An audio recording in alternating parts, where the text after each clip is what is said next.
Try to get it started and I won't start. I guess I might have flooded it. I'm not sure. But people like to show just the W's. And on this one, it's gonna be a hard one now. But let's see. Give it a little bit of gas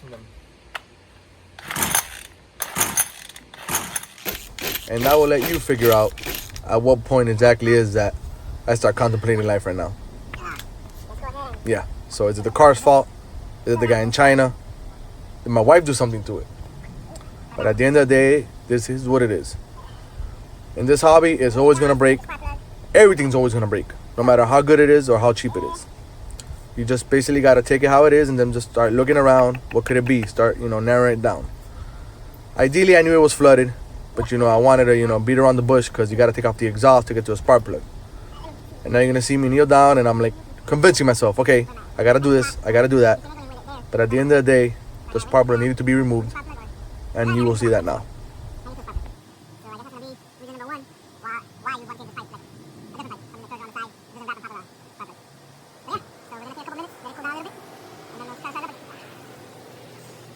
Well, I'm back pretty soon. Still haven't gotten it started, but I did notice one thing.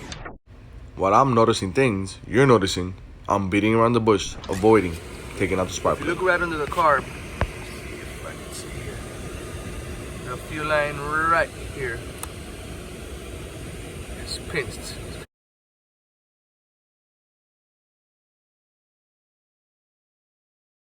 Kind of hard to tell, but it's pinched, and I got a feeling that that's what's preventing it from starting again.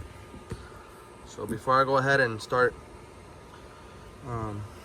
doing anything else, let me see if I straighten that out, if it'll help out the situation. Just this chair here. Yes, I gotta adjust the chair. I'm still getting used to recording, people. Come on. Okay, so I took the towel off the stand so I could get on the floor and work on the car on the floor instead of putting the car on the stand, which is Jesus Christ. Go ahead and get a set of pliers and I'm gonna... Okay, once again I turned off the camera. I'm pressing the volume button. I'm gonna do this. I went ahead, I loosened the line up. Yeah, I don't know if I maybe need to loosen the screw up, but if anything, I'll go ahead and loosen the screw up to straighten out the line a little bit more. But just gonna snip. See the kink right there? That's where it was kinked. And I'm assuming that was the issue. I'm assuming. But you know what happens when you assume, right? Exactly. So let's see first if it's... See, I don't like the angle of it because it's pulling on the line. So for now, I'm gonna go ahead and loosen it up. And I'm just gonna reroute it for now. Again, you might not have that issue. You might. All depends. Let's see how we get in there.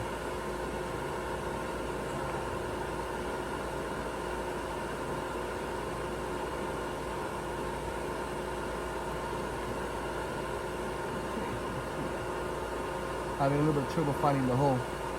That's what she said. Yeah.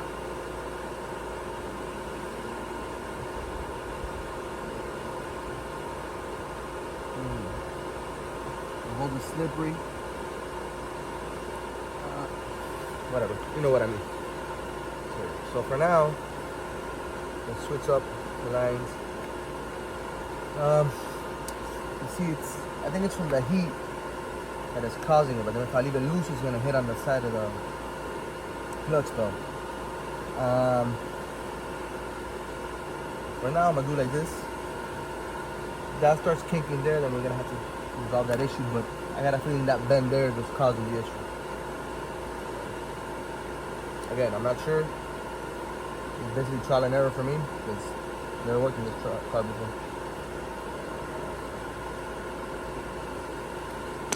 Okay, so let's see what happens now.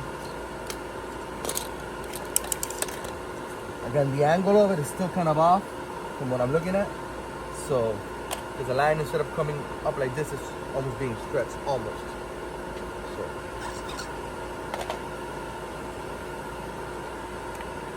let's see. So I'm gonna started with the choke.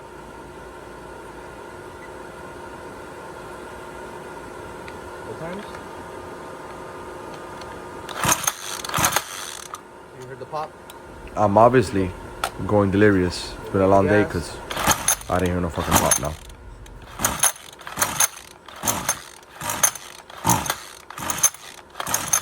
So I continued yanking away for like a couple of minutes.